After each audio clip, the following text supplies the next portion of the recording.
Welcome to Nach Simanim. I am Jacob Thomas, and today we will be learning Shmuel Bet Perek Tet Zion. We begin this perek where David has fled, and the servant of Mephibosheth, Ziba, brings him supplies: loaves, raisins, summer fruits, dried fruit that would last well in the hot summer climate.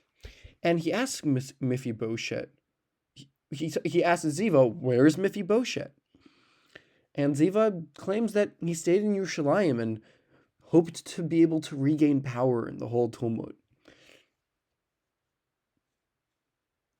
Now, David believes this lie and grants Ziba all of Mephibosheth's property.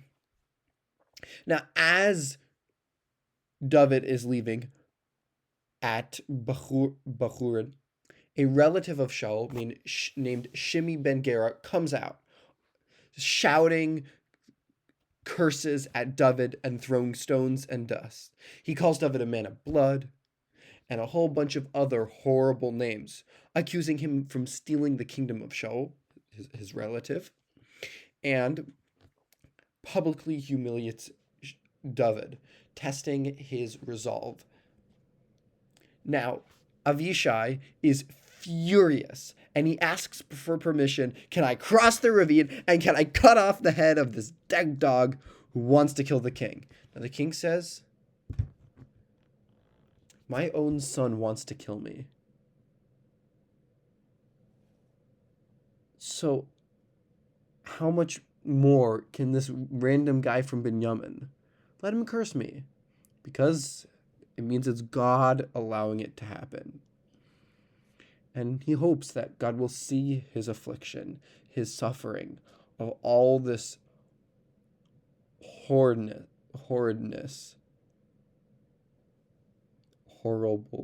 not a word, all the bad that is happening to him, and return him as king over all of Eretz Yisrael. We now cut back to Avshalom and Achitophel, where Hushai arrives, and pretends that he is completely loyal to Avshalom, convincing him that he will serve as he served his father. Now, Achitophel then gives a piece of advice, how Avshalom should be with the king's concubines, who are supposed to be the wives of the king, that they are in a way married to the king. So if Avshalom does this, it will seem as if he too is the king.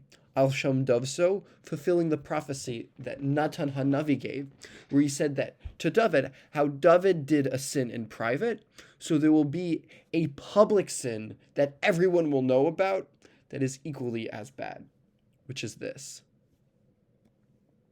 As a recap, we have Ziva's deceit, where he brings supplies, but tells David how Mephibosheth allegedly switched sides. Then we have Shimi's rage at David, that he pelts him with stones. Then we have the king's silence and his humility of not wanting Shimi to die. Then we have Achitophel, we have Hushai arriving to Achitophel and Avshalom, and we have the advice, very sinful advice, that Achitophel gives to Avshalom to ensure his placement as the king of the rebellion. We learn perek tet zion, so just like Zichru, we use toes. Tet zion is toes, and we use an acrobat with large toes to make it more distinct. The big-toed acrobat curses out David after stubbing his big toe. This reminds us how David is fleeing after Ziva came to him and told him what was going on. And Shimi ben Gera comes in. He's throwing stones and saying horrible things about David. And Avishai wants to kill him. David tells him no, and continues. Then we go and cut to Achitophel's sinful advice to Avshalom to be with the king's concubines, wives, Pilagshim, as it is in Hebrew. Now, one more time with the simon. The big-toed acrobat curses out David after stubbing his big toe. We are now going to do a 4 perek back chazar, starting with perek Yud Beis, in which we use 12 tribes, because of the 12 tribes that come from Yaakov. David admits his sin in front of the 12 tribes. This reminds us how Natan Navi comes to David, gives him a parable of of a rich man and a poor man with a sheep, and how the rich man took the poor man's sheep to serve his guest, connects it to what David did with Bathsheba and how it was a big sin, and tells him the curse that David will have.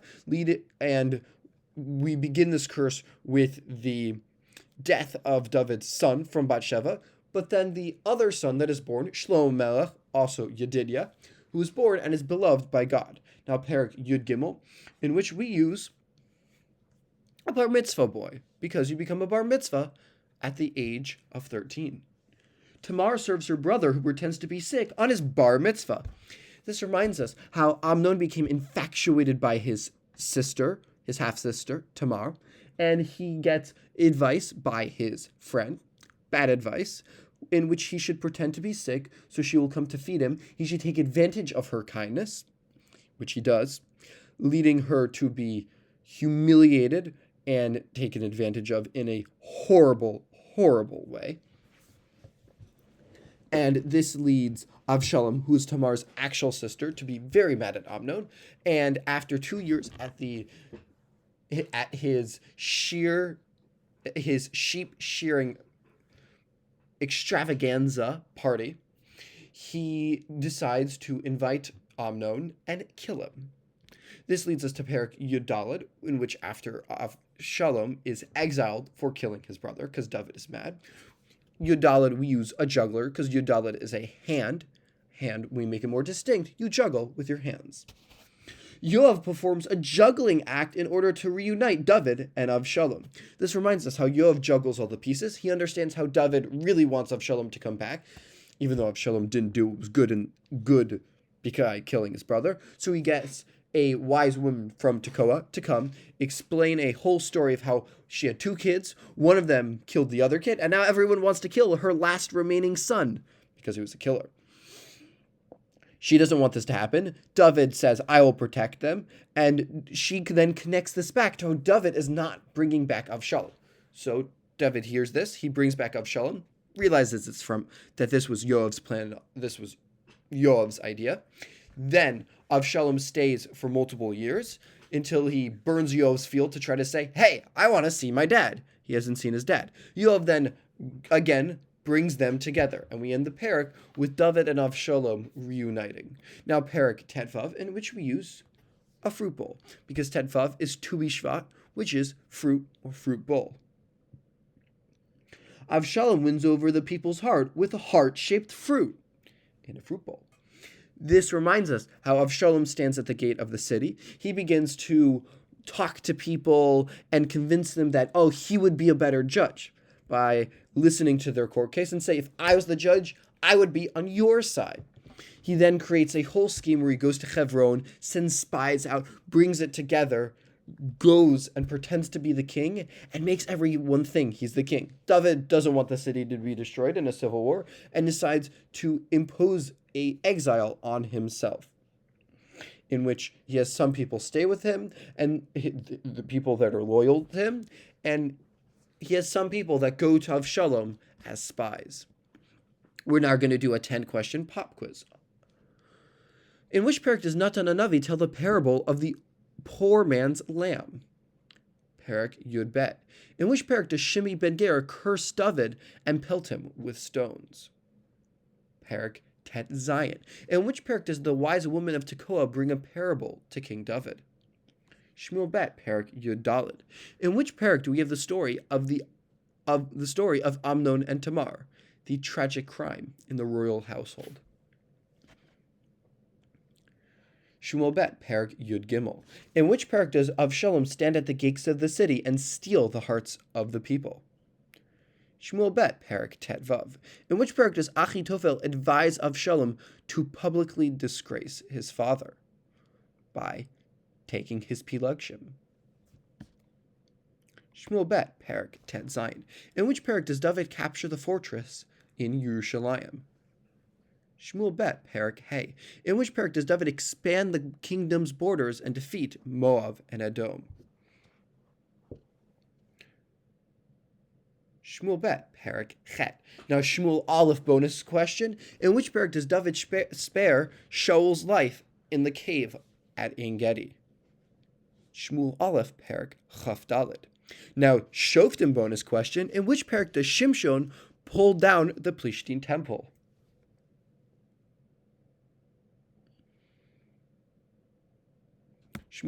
Shoftim, perek Tet Zayin. That is it for today. May we be zucha to finish all of Nach, one perek at a time, and remember it day after day. Have a wonderful day.